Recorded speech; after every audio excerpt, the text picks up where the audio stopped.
Nous disiez, Dominique Martin, que certains médicaments sont plus susceptibles que d'autres d'être en rupture de stock. Si je dis rupture de stock, c'est mieux Oui, non, que c'est bien, pénurie? Bon, OK.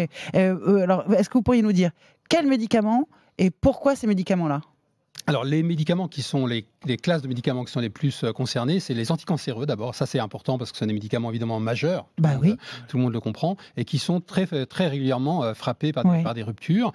On a également les anti-infectieux, les antibiotiques par exemple, tout à fait classique. Et puis également les médicaments du système nerveux central, notamment les médicaments contre la douleur.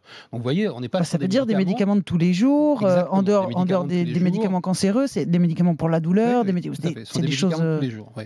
qui sont vendus en millions.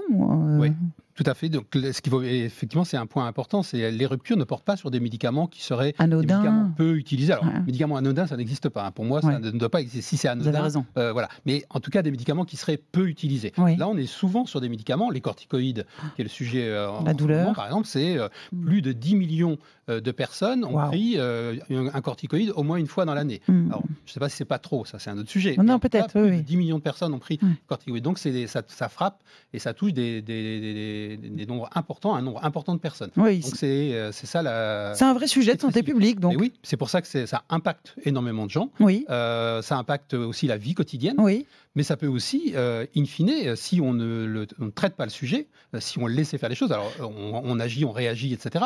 Un médicament anticancéreux, s'il vient à manquer, on n'est plus sur des situations du quotidien. On est vraiment sur la mise en danger. En danger de la santé de quelqu'un.